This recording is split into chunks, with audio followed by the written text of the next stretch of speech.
নবী সাল্লাল্লাহু আলাইহি সাল্লামের ভবিষ্যৎবাণী স্মরণ করিয়ে দিতে চাই। এই যে আলামত এখন দেখা যাচ্ছে, আজকের এখানে ওপেন বলছি, গজওয়ে হিন্দ, হিন্দের সঙ্গে একটা বিজয় বিপ্লব মুসলমানদের লেগে যাবে। ওই দামামার ঘন্টা আজকের ভারতের লোকেরা এখন বাজিয়ে দিচ্ছে। ঠিক গজওয়ে হিন্দ, মুসলমানদের বিজয়ের দামামা বেজে উঠবে। ইসাবাতান মিন উম্মতি, আল্লাহর হাবিব উম্মতের ভিতরে যারা ভারতকে বিজয় করবে তাদের জন্য শুভ সংবাদ দিয়েছেন। পানিবদ্ধ অবস্থায় আছে, বিপদ মুসিবতের মধ্যে রয়েছে, এদের পাশে দাঁড়ানো, এদের জন্য অন্তত চেষ্টা করা, আমাদের দেশের জন্য আর কিছু না পারলেও আল্লাহর কাছে দোয়া করা। নবীজি সাল্লাল্লাহু আলাইহি সাল্লাম এই সময়ের দামি কিছু আমল শিখিয়েছেন। যখন পানি দিয়ে চতুর্দিক ভরে যাবে, বন্যায় যখন প্লাবিত হবে, এরকম ভয়াবহ পরিস্থিতি যদি কখনো সৃষ্টি হয়, নবীজি সাল্লাল্লাহু আলাইহি ওয়াসাল্লাম কিছু আমল দিয়েছেন। আমল নাম্বার 1, ইদা হাদাবাহু আমর ফাসাল্লা, যখনই কোনো বিপদ আমাদের উপরে আসবে, বিপদের সময় দাবি হচ্ছে আমরা যারা অন্তত বিপদে পড়ি নেই, আমাদের জন্য দায়িত্ব অন্তত 2 রাকাত নামাজ বেশি পড়েন। মুসিবতে যারা আছে তাদের জন্য দোয়া করেন। 1 নম্বর আমল কি? 2 রাকাত নামাজ বেশি পড়েন। 2 রাকাত নামাজ পড়েই মাজলুম যারা এখন বিপদ মুসিবতে যারা এখন আছে তাদের জন্য 2 রাকাত নামাজ পড়ে দোয়া করেন। 2 নম্বর আমল হচ্ছে সাধ্য অনুযায়ী তাদের পাশে দাঁড়িয়ে চেষ্টা করা। এটা কেমন সওয়াব? একজন বিধবা, একজন অনাথ, একজন এতিম, একজন মিসকিনের পাশে আপনি দাঁড়ালেন, সব আছে কিন্তু এখন কিছুই নাই, এমন মানুষের পাশে আপনি দাঁড়ালেন।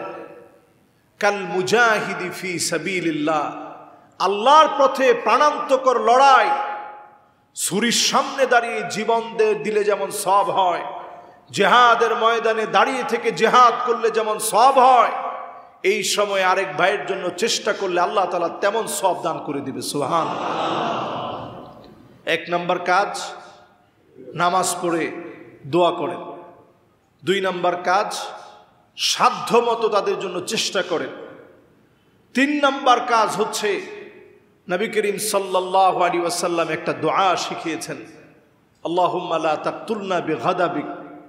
সবাই পড়ি, আল্লাহুম্মা লা তাকতুলনা বিগাদাবিক ওয়া লা তুহলিকনা বিআযাবিক ওয়া আফিনা ক্বাবলা যালিক। আল্লাহর কাছে বললাম, আল্লাহ এই আযাব দিয়ে আল্লাহ আপনি আমাদেরকে ধ্বংস করে দিন না। আল্লাহর কাছে আমরা বিনয়ের সঙ্গে বললাম, আয় আল্লাহ তাআলা এই আযাব দিয়ে আমাদেরকে ধ্বংস করে দিন না।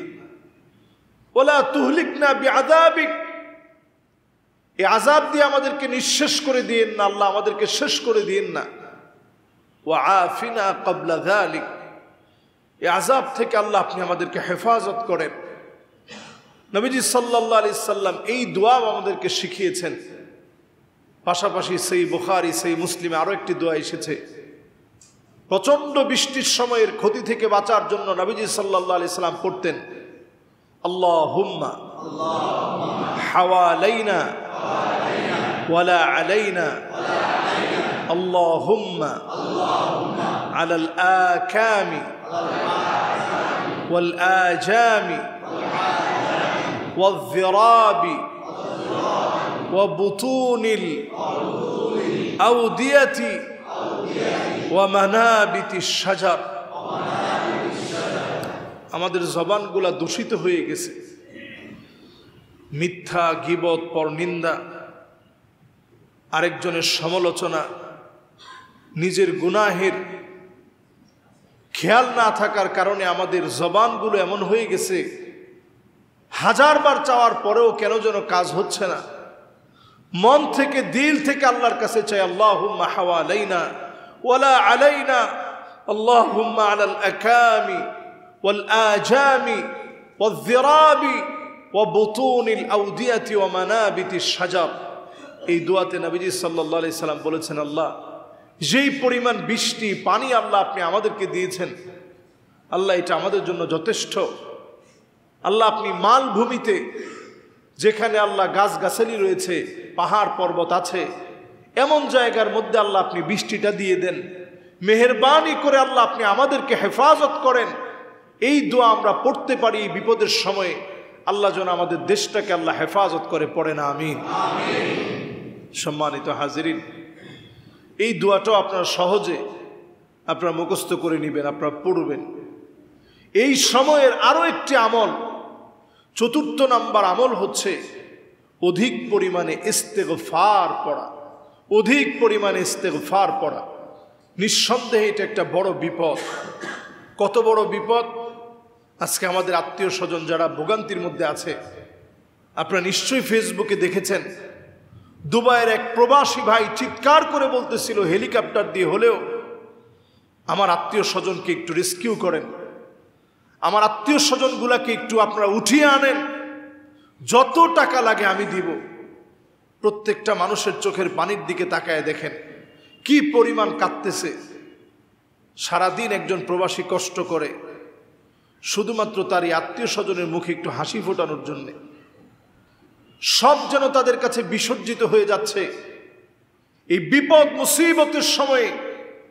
এই সময়ে আপনি আর কিছু না পারেন, অন্তত আমাদের ভাইদের জন্য দোয়া করেন, ইস্তেগফার বেশি বেশি পড়েন, আল্লাহর কাছে বলেন, আল্লাহ এই আযাব আমার হাত দিয়ে এসেছে, যাদেরকে আমরা বন্ধু মনে করেছিলাম, যাদের সংস্কৃতি আমরা ধারণ করে নিয়েছিলাম, যাদের চিন্তা চেতনা আমাদের মাথার ভিতরে গেঁথে গিয়েছিল, যাদেরকে আমরা আমাদের পরম বন্ধু মনে করতাম, তারাই আজকে আমাদের জন্য কাল হয়ে দাঁড়িয়েছে। ঠিক কিনা বলে? এদেরকে আমরা সবচেয়ে বড় বন্ধু মনে করি, এদের সংস্কৃতি আমার সংস্কৃতি বলে মনে করি, এদের কালচারকে আমরা মেনে নিয়েছি, তাদের কথাবার্তা আচার আচরণ আমাদের নিজের আচার আচরণ আমরা বানিয়ে নিয়েছি। আল্লাহ এমনি আযাব দেন না। আজকে সেই বন্ধু তারা প্রতিনিয়ত আমাদেরকে হুমকি দিচ্ছে। আমাদের দেশের প্রত্যেকটা বর্ডার তাদের জন্য অনিশ্চিত, তাদের কারণে আমরা বাধাগ্রস্ত হচ্ছি প্রত্যেকটা জায়গায়। তবে নবী সাল্লাল্লাহু আলাইহি সাল্লামের ভবিষ্যৎবাণী স্মরণ করিয়ে দিতে চাই। এই যে আলামত এখন দেখা যাচ্ছে, এই কথাগুলা বলার কারণে কয়েকবার আমাকে ডাকা হয়েছে বিভিন্ন মহলে যে হুজুর আপনি এই বিষয়গুলো নিয়ে আলোচনা করতে পারবেন না। আজকের এখানে ওপেন বলছি, গজওয়ে হিন্দ, হিন্দের সঙ্গে একটা বিজয় বিপ্লব মুসলমানদের লেগে যাবে। ওই দামামার ঘন্টা আজকের ভারতের লোকেরা এখন বাজিয়ে দিচ্ছে। ঠিক কিনা বলে? এটা সহজ বিষয় না আপনি মনে করুন, এটা সহজ বিষয় বলে আপনি মনে করবেন না, এত সহজ না এটা। গজওয়ে হিন্দ, মুসলমানদের বিজয়ের দামামা বেজে উঠবে। ইসাবাতান মিন উম্মতি, আল্লাহর হাবিব উম্মতের ভিতরে যারা ভারতকে বিজয় করবে তাদের জন্য শুভ সংবাদ দিয়েছেন। কিন্তু এই কণ্টকাকীর্ণ পথ এতটা কঠিন হবে, মার খেতে খেতে মুসলমানদের রক্ত টাকটু পর্যন্ত ভিজে যাবে। এরপরে আল্লাহ রাব্বুল আলামিন মুসলমানদেরকে বিজয় দিবেন। পড়েন আল্লাহু আকবার। তারা দেখবেন এখন কথায় কথায় আমাদেরকে বলে তোমরা ছোট একটা দেশ। কথায় কথায় তারা এখন আমাদেরকে বলে তাদের পেঁয়াজ আমাদের জন্য বন্ধ করে দিবে। কথায় কথায় তারা আমাদেরকে হুমকি দেয়। বর্ডারে তারা অনিশ্চিতভাবে আমার বাংলাদেশিদেরকে গুলি করে হত্যা করে। নানাভাবে যখন তারা অন্যায় চালাচ্ছে, নবীজি সাল্লাল্লাহু আলাইহি সাল্লামের এই হাদিস আমাদের কাছে পরিষ্কার। আপনারা যদি এই দাঙ্গা বাদিয়ে দেন, আজকে এসে আপনি খবর নিয়ে দেখেন আমাদের দেশের হিন্দুরা পর্যন্ত এখন এই বর্তমান কুমিল্লা, ফেনী, চট্টগ্রাম, সিলেট এই পুরো অঞ্চলের ক্ষতিগ্রস্ত মানুষের জন্য পূজার টাকা নিজেরা পূজায় খরচ না করে বন্যার্থ মানুষের জন্য তারা ব্যয় করে দিচ্ছে। আল্লাহু আকবার বলে। এটা আমার দেশ। এদেশের মানুষ অত্যন্ত সহনশীল। ছোট্ট একটা বাচ্চা দেখেছি 10 বছর বয়স হবে, সে 10 বছরের বাচ্চা 14,000 টাকা জমিয়েছে। 10-11 বছরের বাচ্চা 14,000 টাকা জমাইছে। তার কাছে যখন প্রশ্ন করা হয়েছে যে আপনি তুমি যে এরকম ছোট্ট মানুষ, তুমি এই টাকা দিয়ে দিচ্ছ কেন? সে বলতেছে, আমি তো উমরা অনেক করতে পারবো, কিন্তু একটা মানুষের জীবন বড় দামি, এজন্য আমার এই উমরার টাকাগুলো আমি দিয়ে দিচ্ছি। আমি আবার টাকা জমিয়ে একসময় উমরা করব। এখন এই মানুষগুলো বাঁচক, এই মানুষগুলা বাঁচলে আমি অনেক উমরা করতে পারবো। আল্লাহু আকবার। এগুলো আমাদের দেশের সৌন্দর্য। আমাদের দেশের বৌদ্ধরা যারা আছে তারা পাহাড় থেকে নেমে আসতেছে, সহযোগিতার হাত তারাও বাড়িয়ে দিয়েছে। সম্প্রীতির এই বাংলাদেশ, এই বাংলাদেশে যদি আপনারা অনিষ্ট করতে চান, গজওয়ে হিন্দের দিকে চলে যাবে। আমাদের ছাত্রদের যে গণ অভ্যুত্থান, এটা আমাদেরকে বারবার মনে করায় দেয় এই জাতি কখনো দমে যাওয়ার জাতি না। ঠিক কিনা বল? যারা কথায় কথায় আমাদেরকে একটা কথা শোনাইতেন, পাকিস্তান চলে যান, আজকে একটু তাকায় দেখেন, পাকিস্তানে আমাদের যেতে হবে না। পাকিস্তানি এখন বলতেছে আমি কে তুমি কে, তারা বলতেছে বাংলাদেশ বাংলাদেশ। আপনারা দেখছেন এই ভিডিও আমাদের সবার চোখে পড়ছে। এই ভিডিও পাকিস্তান এখন উচ্চ কণ্ঠে বলতেছে আমি কে তুমি কে, বাংলাদেশ বাংলাদেশ। তারা এখন বাংলাদেশ বাংলাদেশ বলছে। প্রিয় হাজিরিন, আমরা যারা আজকের এই মুহূর্তে আছি, আমাদের প্রত্যেকের দায়িত্ব, 1 নম্বরে 2 রাকাত নামাজ পড়ব আমাদের ভাইদের জন্য। 2 নম্বরে সাধ্যমতো আমরা চেষ্টা করব অর্থনৈতিক সহযোগিতা করতে, কিভাবে আমাদের ভাইদেরকে উদ্ধার করা যায় সে কাজ করতে। 3 নম্বর কাজ হচ্ছে আপনি আমি নবীজির শিখানো দোয়াগুলা পড়ার চেষ্টা করব। 4 নম্বরে অধিক পরিমাণে ইস্তেগফার করব। নবী সাল্লাল্লাহু আলাইহি ওয়াসাল্লাম বলছেন ইস্তেগফারটা কেমন দামি। মান লাজিমাল ইস্তিগফার জাআলাল্লাহু লাহু মিন কুল্লি দাইকিন মাখরাজা ওয়া মিন কুল্লি হাম্মিন ফারাজা। ইস্তিগফার যদি অধিক পরিমাণে পড়েন, 4 দিক বিপদ মুসিবতে ভরে যাবে, কণ্ঠকাকীর্ণ হয়ে যাবে 4 দিক, বেরোবার কোনো রাস্তা পাবেন না। সেই সময়ে যিনি বেরোবার রাস্তা বাতলে দিবেন তিনি কে? ওয়া মিন কুল্লি হাম্মিন ফারাজা। যত রকমের বিপদ আসবে, মালিক বিপদ থেকে বাঁচায় দিবে। এমন জায়গা থেকে রিজিক দিবেন যেই রিজিকের কথা চিন্তাও করতে পারেন নাই, এমন জায়গা থেকে যিনি রিজিক পাঠায় দিবেন তিনি কে? আল্লাহ তাআলা রিজিকের ফয়সালা করবেন। ইস্তেগফার বেশি বেশি পড়লে আল্লাহ তাআলা বালা মুসিবত দূর করেন। সেই ইস্তেগফার আমি আপনি পড়ব, আমার ভাইদের জন্য দোয়া করব। যারা এখন পানিবন্দী অবস্থায় আছে, পানিবন্দী অবস্থায় যারা আছে, তারাও অধিক পরিমাণে ইস্তেগফার করবে, আল্লাহর কাছে সাহায্য প্রার্থনা করবে। 5 নম্বর আমল হচ্ছে এই সময়ের সবচেয়ে নিজেকে আপনি দোয়া ইউনুসের মধ্যে রাখবেন। 5 নম্বরে দোয়া ইউনুস বেশি বেশি পড়ার চেষ্টা করবেন। ইউনুস আলাইহিস সালাম যখন মাছের পেটে চলে গেছেন, বিপদ যখন অন্ধকার আচ্ছন্ন হয়ে আসছে, রাতের অন্ধকার, সমুদ্রের অন্ধকার, মাছের পেটের ভিতরের অন্ধকার, এই ত্রিমুখী যখন বিপদ যখন ওনার উপরে আছড়ে পড়েছে, সেই মুহূর্তে তিনি আল্লাহকে ডেকে যেই দোয়া পড়েছিলেন, এই দোয়াটা আমাদের মুখস্থ আছে সবার? বলেন তো সবাই।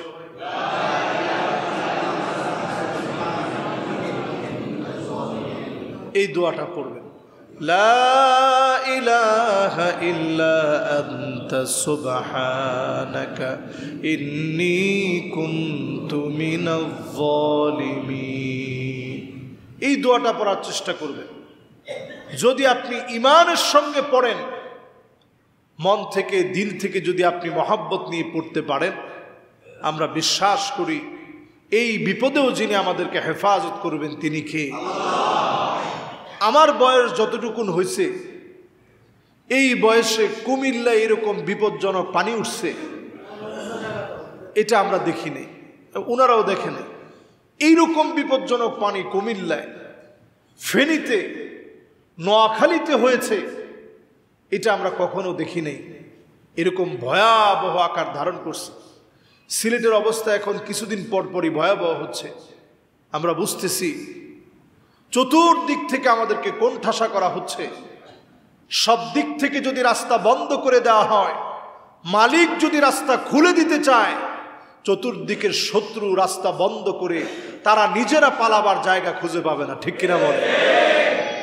এই জন্য আল্লাহর কাছে ফরিয়াদ করে, যাদেরকে আল্লাহ তাআলা যে হালতে রাখছেন, এই হালতে আল্লাহর কাছে বেশি বেশি প্রার্থনা করি।